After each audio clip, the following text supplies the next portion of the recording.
Senhoras e senhores, amigos e irmãos, aqueles que nos acompanham pela internet, muito boa noite a todos. Que a paz de nosso Senhor Jesus Cristo esteja com todos nós. É uma grande satisfação e alegria retornar, depois aí de 2 anos sem estarmos aqui presencialmente. Eu que sou de outra cidade, mas tivemos a oportunidade de participarmos, acho que 2 ou 3 lives, e agora presencialmente poder reencontrar os amigos, de tantas caminhadas aí no movimento espírita, como o meu grande amigo Helder, que ali está, e já nos conhecemos de longa data lá de Anápolis, do Centro Vicente de Paulo, e todos vocês que são irmãos e irmãs do coração. Então, como foi dito na noite de hoje, esse tema é um desafio, Falar de fé, ciência e pandemia, mas com auxílio da nossa doutrina espírita, vamos tentar entender esses aspectos. Lógico que iremos trazer apenas alguns apontamentos breves e genéricos, porque fé e ciência é algo muito amplo. Talvez seria aí tema de congresso espírita, ou um seminário para pessoas mais abalizadas, como um Divaldo, um Haroldo Dutra. Estamos aqui de atrevidos, mas a doutrina espírita nos clareia bastante o pensamento a respeito desses aspectos e deste momento que estamos vivendo. Ali no slide cortou um pouquinho, devido à questão da configuração aqui do notebook, mas não tem problema, vai dar para a gente acompanhar. Talvez poderíamos trocar, até substituir o tema por fé e ciência em tempos de pandemia, uma visão espírita, trocarmos a palavra pandemia por flagelos, os quais estamos vivendo de uma forma mais intensa nesses últimos tempos. Além de uma pandemia que atingiu toda a humanidade, agora vivemos também uma guerra entre a Rússia e a Ucrânia. Não é a única guerra que está ocorrendo no mundo no momento. Existem outras, mas por serem países pobres, subdesenvolvidos, não dão ibope como esta que é na Europa, e atinge uma população branca e de classe social mais abastada. Mas, por que a humanidade passa por situações de flagelos destruidores, como doenças, existem inúmeras, muitas sem cura, desastres naturais, terremoto, vulcão, furacão, tsunamis e etc. Guerras, como acabamos de falar agora há pouco, e outras situações que trazem flagelos para a humanidade. Por que isso ocorre? Qual é o objetivo? Qual é a intenção de Deus ao permitir que tais coisas nos tragam transtornos? Esta também foi a dúvida e o questionamento de Allan Kardec. Lá no Livro dos Espíritos, na questão 737 a 741, o capítulo é intitulado Flagelos Destruidores. Aqui, para contextualizar, vamos trazer apenas 2 perguntas para que possamos entender esse processo. Então, perguntou Kardec aos espíritos: com que fim fere Deus a humanidade por meio de flagelos destruidores? Qual o fim? Qual o objetivo de Deus para que isso ocorra com a humanidade? Os espíritos responderam a Kardec: para fazê-la progredir mais depressa, fazer a humanidade progredir mais depressa. Mas isso pode ser um paradoxo, Mas como assim, destruição, fazer a humanidade progredir mais depressa? Continuam os espíritos: para o advento de uma melhor ordem de coisas, e para que se realize em alguns anos o que teria exigido muitos séculos. Observemos a própria pandemia do Covid. Em pouco tempo foi disponibilizada uma vacina. Se é ideal, se é a melhor, se faz bem, se faz mal, eu não vou tomar por isso ou por aquilo, etc. Não vamos entrar nesse mérito. Mas é inegável que em pouco tempo tínhamos uma vacina. Enquanto, algum tempo atrás, vacinas demoravam até décadas. E agora, com uma velocidade muito grande, temos, pelo menos, um alento de uma vacina. Se a gente observar também a questão das guerras, que trazem muita destruição, mas elas permitem também um avanço muito grande para a humanidade. Se pegarmos o Japão, que hoje é uma das maiores potências econômicas do mundo, na Segunda Guerra Mundial, com as 2 bombas atômicas, o país foi devastado. E em menos de 50 anos se tornou uma potência, porque investiram sobremaneira em educação. Coisa que, infelizmente, os nossos governantes ainda não têm esta visão. Porque manter o povo na ignorância é melhor do que educá-lo. Porque ele vira massa de manobra. Um povo educado é um povo esclarecido, que cobra os seus direitos. E é isso que eles não querem. Mas observemos que destruição promove progresso. Em todas as áreas. Citamos apenas 2 exemplos. Continuam os espíritos. É preciso que se veja o objetivo para que os resultados possam ser apreciados. Está vendo? O objetivo para percebermos os resultados, para que eles possam ser apreciados através do exemplo que demos.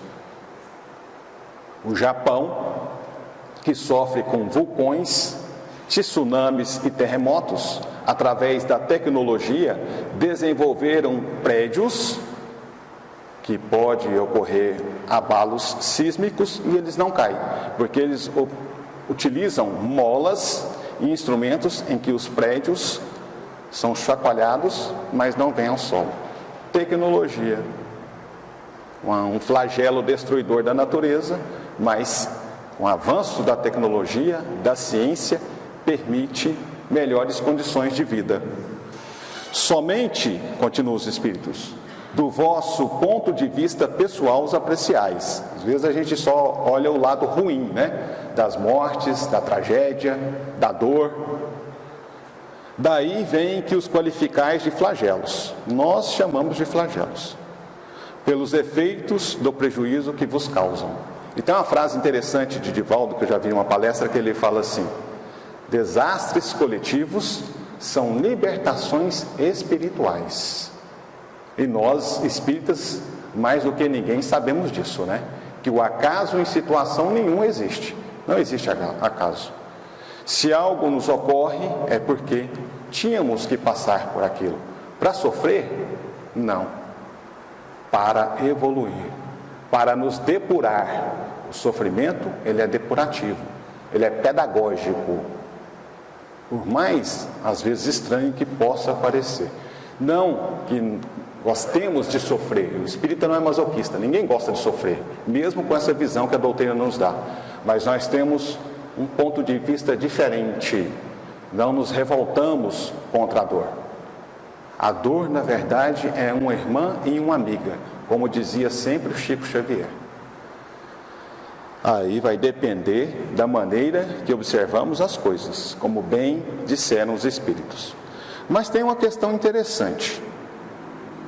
Kardec, ele é fantástico porque ele faz as perguntas que gostaríamos.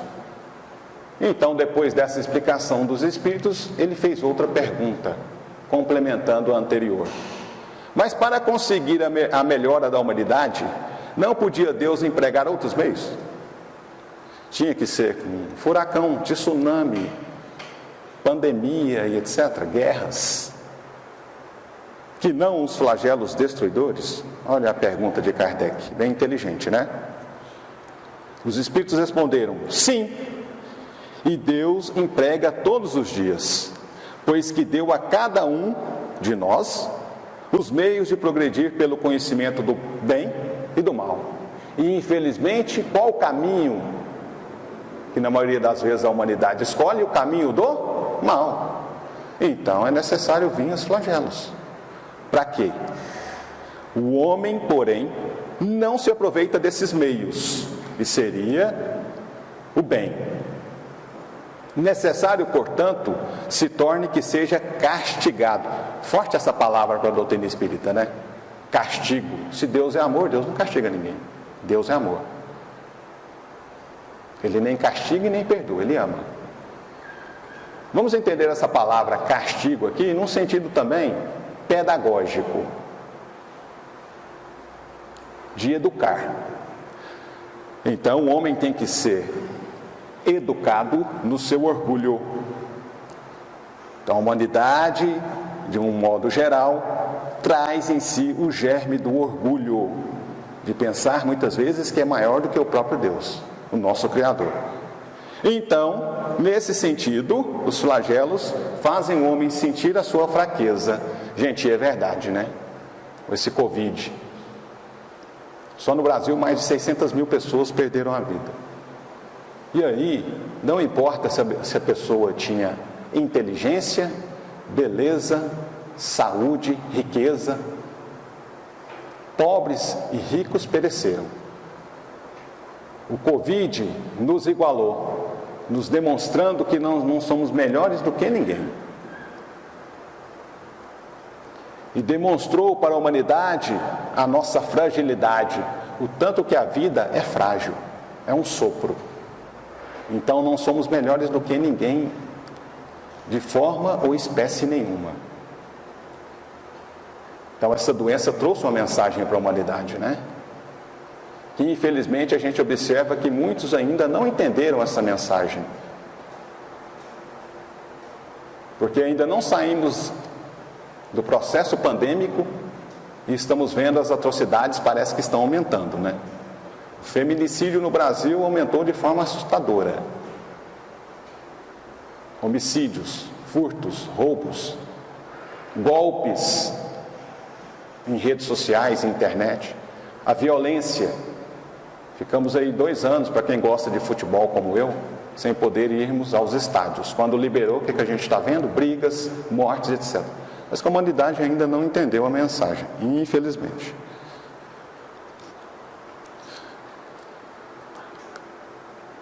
Essas questões de Allan Kardec que trouxemos foi apenas uma forma de introdução. Agora vamos trazer alguns conceitos de fé e ciência, num sentido genérico, lato sensu, bem amplo, porque é impossível em 40 minutos trazer todo esse conceito e nem temos capacidade para isso. Mas o que é fé? Então vamos trazer fé primeiramente no seu sentido etimológico. Sentido etimológico. Etimologia estuda a origem das palavras, a raiz, de onde ela surgiu, de qual língua. E consequentemente, né, falada no português. Então a palavra fé, o seu sentido etimológico. Nós temos fé, em sua raiz etimológica, em 3 línguas, pelo menos, a raiz da palavra. Nós temos no grego fé, que vem da palavra pistia, que indica a noção de acreditar. Então fé é acreditar, no sentido de pistia no grego. Nós acreditamos em Deus, fé. No latim, que é a língua mãe do português, fé vem de fides, da palavra fides, que remete para uma atitude de fidelidade. Então, ser fiel, nesse contexto, é ter fé. Ser fiel a quem? A Deus ou naquilo que a gente acredita. É ter fidelidade. E por fim, nós temos o sentido etimológico de fé no hebraico, que era a língua falada na região de Jesus, né? Jesus falava o aramaico e a sua região também falava o hebraico. Então, em hebraico, fé vem da palavra emuná, que significa confirmar aquilo que está escrito. Então, o hebraico, quando dizia emuná, ele tinha fé naquilo que estava escrito. Estava escrito aonde? no Antigo Testamento, no chamado Pentateuco Mosaico, escrito cerca de 1000 anos antes de Jesus, ou na Torá dos judeus. Então aí, o sentido etimológico da palavra fé, e a gente observa como é amplo, né? E aí, para que possamos entender, a fé vai depender do contexto que a gente está utilizando. Mas observemos aí que é amplo. Fé no sentido literal. Ou seja, se formos olhar no dicionário, na língua portuguesa, o que significa fé? No dicionário que pesquisamos, nós temos que fé é uma palavra que significa confiança, crença, credibilidade. Então é bem parecido com fé no seu sentido etimológico, né? O sentido literal. E fé num contexto religioso. Como podemos entender a fé num contexto religioso? Aqui nós estamos num contexto religioso. Religião, do latim, religare. Então estamos aqui todos buscando nos ligar com o Pai, com o Criador, com Deus. E fé nesse contexto religioso? No contexto religioso das religiões, a fé é uma virtude. Virtude daqueles que aceitam como verdade os princípios difundidos por sua religião. Então, o católico acredita nos conceitos difundidos pela Igreja Católica, que diferem dos conceitos da doutrina espírita, que diferem dos protestantes, dos judeus, ou de várias outras religiões que existem. Cada religião tem fé nos seus conceitos. Perfeito. Então, fé no sentido religioso. E a doutrina espírita, como dissemos, nós temos os nossos princípios de fé. É praticamente impossível nós falarmos que somos espíritas se não acreditarmos pelo menos nesses cinco princípios que nós vamos ver aqui, que estão aqui representados pela palavra dir-se. Quem que é dir-se? É uma mulher? Não. Aqui é um processo mnemônico.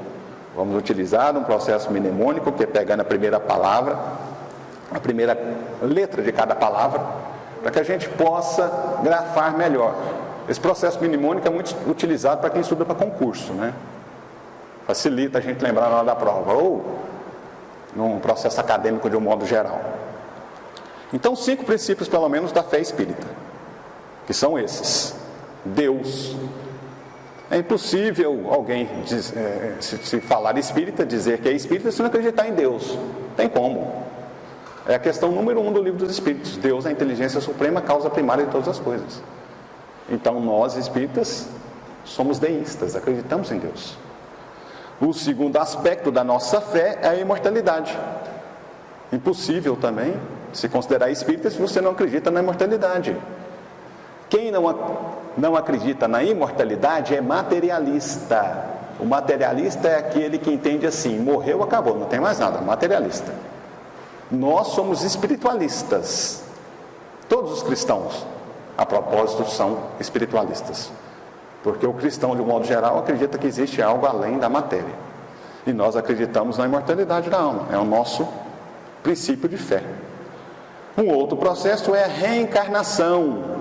Possível se considerar espírita. Eu sou espírita, mas não acredito na reencarnação. Não vai dar não, meu caro. Tem que rever os conceitos. Reencarnação não foi criada pela doutrina espírita. Sempre existiu.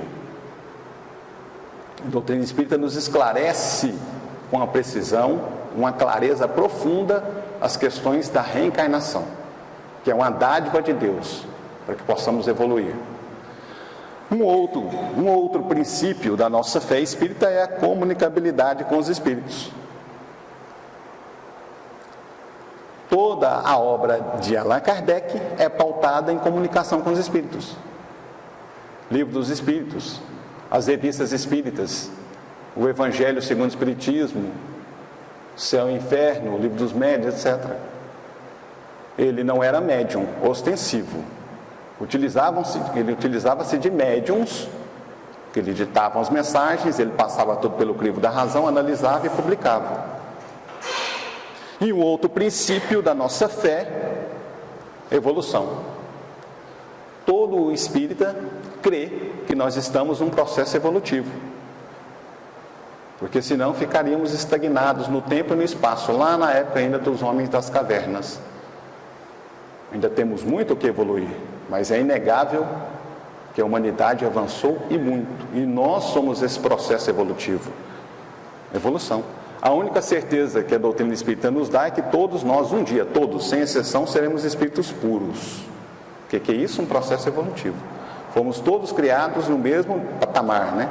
Simples e ignorantes. E vamos evoluindo com o nosso esforço.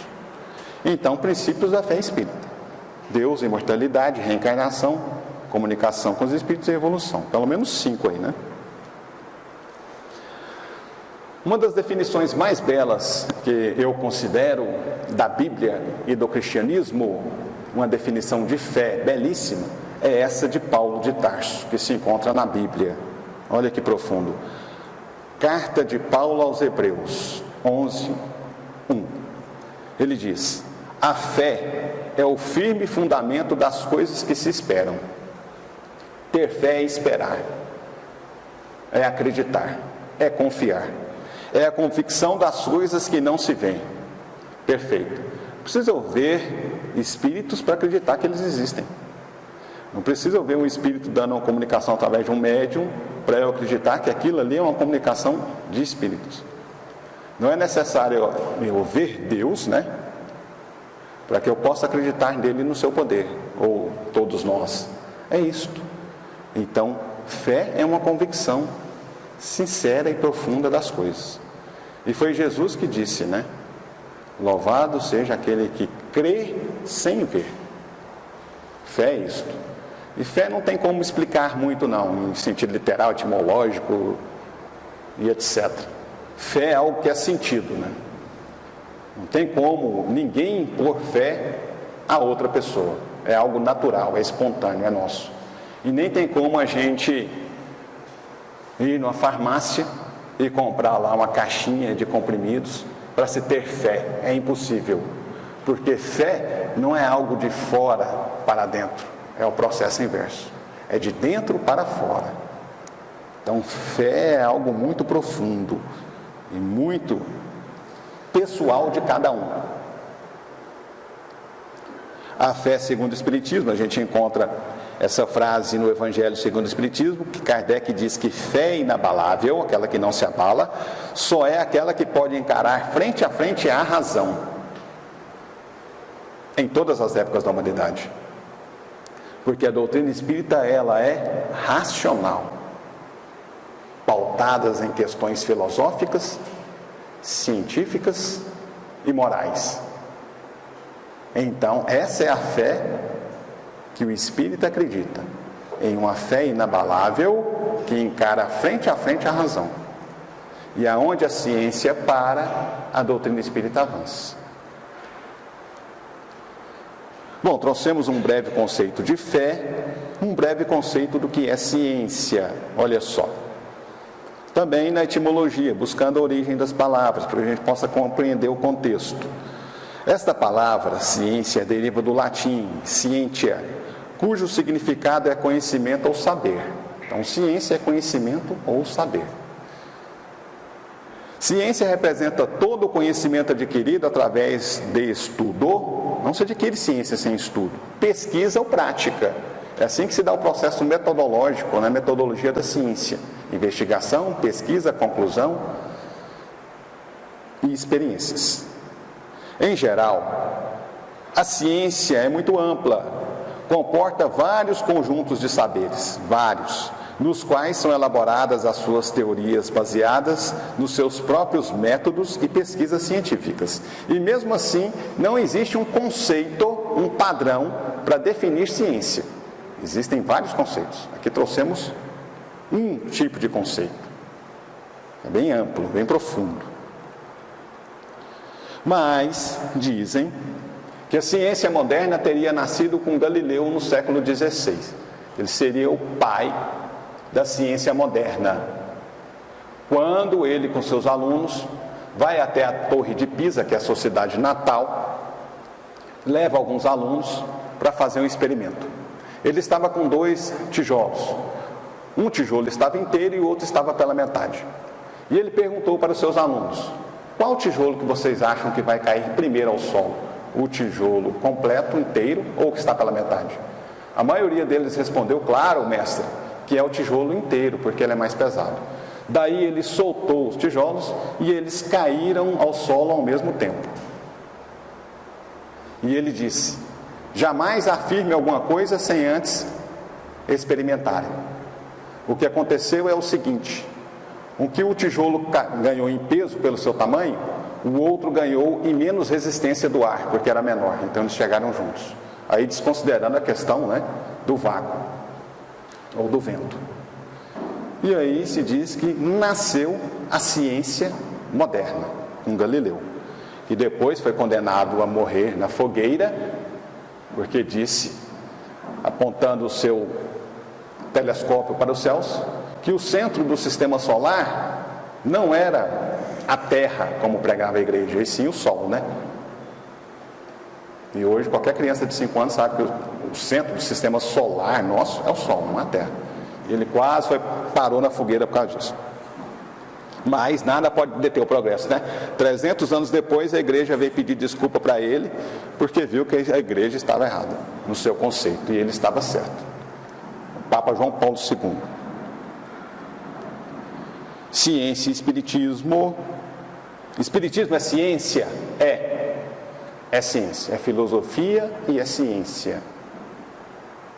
Filosofia significa amor à sabedoria, a arte de questionar. Da onde viemos? Para onde vamos? O que estamos fazendo aqui? Isto é filosofia. E ciência? O espiritismo é ao mesmo tempo uma ciência de observação. Ciência de observação? Sim. Kardec, no início, ele passou a observar as mesas girantes. Ele falou: não, isso não é possível. Como com um objeto que não tem nervo nem cérebro pode dar respostas, pancadas dando respostas? Então ele duvidou, mas ele observou as relações que se estabelecem entre nós e os espíritos. É uma doutrina filosófica, tá vendo? E com consequências morais. Inclusive aqui, interessante que aqui não fala nem de religião, fala de ciência e filosofia com consequências morais. A ciência, isso aí está lá no que é espiritismo, já na Kardec. A ciência propriamente dita tem por missão especial o estudo das leis da matéria. A ciência convencional acadêmica, ela estuda a matéria. Por que a ciência não acredita em alma ou espírito? Porque quando eles vão dissecar um corpo lá, fazendo observação, eles cortam o corpo, mas cadê a alma? A gente não está vendo, não tem espírito. A ciência só acredita naquilo que é palpável. Então, a ciência acadêmica estuda as coisas da matéria. Já a doutrina espírita tem por objetivo o estudo do elemento espiritual. O espiritismo, como ciência, estuda a relação do mundo material com o mundo corporal, o mundo espiritual e vice-versa. Corporal com o mundo espiritual. Ciência nesse sentido. Mas a doutrina espírita é ciência.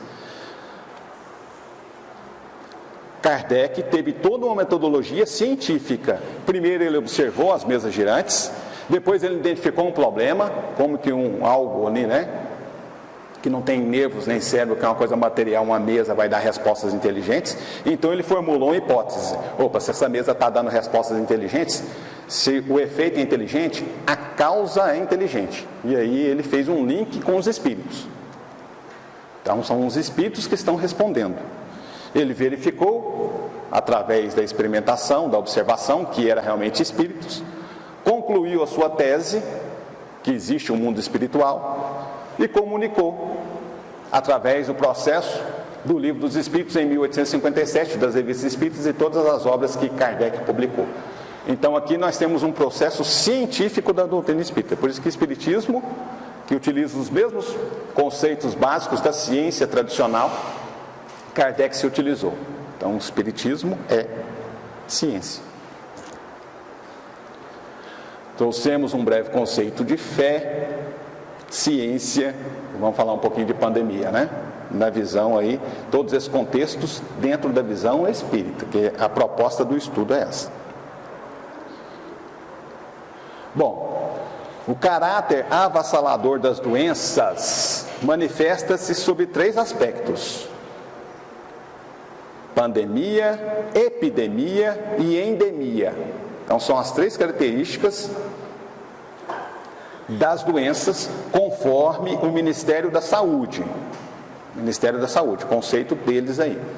E está aí o Helder, que é médico, né, que pode falar com muito mais propriedade do que nós a esse respeito. Mas aqui buscamos, lá no Ministério da Saúde, vigilância sanitária. Então vamos entender cada um desses aspectos. O que é pandemia? Conceito de pandemia. Quando uma doença infecciosa se espalha por diversas localidades do mundo, atingindo países e continentes, aí é uma pandemia. Exemplo, Covid-19. Foi a primeira pandemia do mundo? Só. Foi a primeira pandemia que existiu no mundo? Não. Mas é que estamos vivendo no momento. Depois, uma outra característica nós temos a epidemia, que indica a ocorrência de uma doença em área geográfica mais circunscrita. Exemplo de epidemia, dengue. No estado de Goiás, em vários estados, nós estamos sofrendo, vivendo uma epidemia de dengue. E por fim, nós temos a endemia. Por sua vez, é a presença contínua de uma enfermidade ou de um agente infeccioso em uma zona geográfica determinada. Exemplo de endemia, malária, especialmente no norte do Brasil, na Amazônia. Malária. Inclusive, depois de 100 anos de pesquisa e de estudo, se descobriu uma vacina para malária, né? Hoje já tem vacina para malária, depois de 100 anos. Então, pandemia, epidemia e endemia, os três aspectos. Doenças ao longo do tempo e da história da humanidade. Olha só, trouxemos aqui um quadro bem interessante que nos fala a respeito das principais doenças epidêmicas ou endêmicas ao longo da história. Primeiro nós temos a peste negra ou peste bubônica, século XIV, ano de 1300, né? Olha o número absurdo de pessoas que morreram na peste negra. 200 milhões de pessoas no mundo. O Brasil, hoje, nós somos cerca de 230 milhões de pessoas. É como se quase toda a população do nosso país fosse dizimada lá na Idade Média com a peste negra. De cada 3 europeus, 1 morreu de peste negra, que é uma doença transmitida pela pulga ou urina de ratos, né? Depois nós temos o cólera, século XIX, 1800, inclusive na época de Kardec, a Europa sofreu um processo grandioso de cólera. E ele cita até um caso nas revistas espíritas, que uma das pessoas escreveu para ele dizendo assim: Allan Kardec, aqui na nossa localidade nós podemos ficar tranquilos, ninguém vai morrer com cólera, porque nós somos espíritas e estamos imunes a essa doença. Kardec riu, né? Somos espíritas e estamos livres da doença, ninguém vai morrer de Covid. Absurdo. Pessoa que não entendeu o que é espiritismo. Aí Kardec riu. Está lá nas revistas espíritas, é bem interessante. 1 milhão de pessoas morreram com cólera. Gripe espanhola, H1N1. Aí foi tendo as mutações, temos H1N2, né? A gente toma vacina hoje para ela. Nós tomamos, né? Gripe espanhola. Morreram no mundo de 17 a 50 milhões de pessoas. Inclusive um grande espírita brasileiro, né? Aos 38 anos de idade. Eurípides Barçanufo morreu de gripe espanhola. AIDS, século XX, que ainda não tem cura. Tem um coquetel que prolonga a vida, mas não tem cura. No mundo até hoje já morreram de 30 a 40 milhões de pessoas de AIDS no mundo. E por fim o Covid, século XXI, estamos agora. Última vez que eu tinha olhado, mais de 6 milhões de pessoas. Mas observemos. Peste bubônica, 200 milhões. Covid, 6 milhões. Podemos atribuir a diminuição dessas mortes ao avanço da ciência? Sim. Da medicina? Sim. Permissão divina. Mas ainda passamos por esses processos de flagelos destruidores, porque a humanidade ainda tem que se educar, vencer o orgulho e o egoísmo que ainda impera na nossa sociedade. Então, tudo isso aqui é um processo pedagógico para a nossa evolução. E observando isso dentro da doutrina espírita, a gente tem uma visão diferenciada. Deus não está se vingando de ninguém, não é isso. Isso é castigo de Deus. Não, Deus não castiga ninguém. É um processo depurativo que temos que passar. E com essa mensagem da pandemia ou dos flagelos nos traz, especialmente do Covid, né? É que não podemos voltar ao normal, porque o normal era exatamente o problema. Precisamos voltar melhores, menos egoístas, mais solidários e mais humanos. É isto. Mas a gente pode pensar assim, agora há pouco você falou, né, que era um processo para nos tornar melhor e a humanidade parece que está ficando pior. Mas sabe por quê? Essa situação só vai transformar aqueles que estão preparados para a transformação, que querem ser transformados. Tem que estar pronto. Quem não está pronto, pode vir outra Covid mais forte do que essa, se Deus quiser não, né? Isola. Guerras, tsunami, furacão, ele não vai modificar, porque é algo interno, do querer de cada um, é de um estágio evolutivo de processo de mudança de cada um. E é interessante que a gente observa 400 anos antes de Cristo, Sócrates, considerado o maior filósofo de todos os tempos. Os seus discípulos chegaram até ele e disseram: mestre, a sua oratória é tão perfeita que bastaria uma horinha de discurso para você fazer mudar de atitudes políticos corruptos, pessoas desonestas, homicidas, ladrões e etc. E ele disse ao discípulo: você está enganado. A minha mãe, disse Sócrates, é uma excelente parteira. Porque ele ficava admirado de ver a sua mãe retirar, uma vida dentro de outro ser. Mas tem uma coisa que a minha mãe era incapaz de fazer, disse Sócrates aos seus discípulos. E o discípulo curioso perguntou: qual? E ele disse: minha mãe é incapaz de fazer uma mulher que não está grávida dar à luz. Perfeito. Ela era uma excelente parteira, mas se a mulher não estivesse grávida, como? Mesma coisa ocorre com a gente, né? A mudança tem que partir de nós. A mudança tem que partir daquilo que nós buscamos na religião, dentro da doutrina espírita, dos seus conceitos, dos seus ensinamentos, e colocarmos na prática.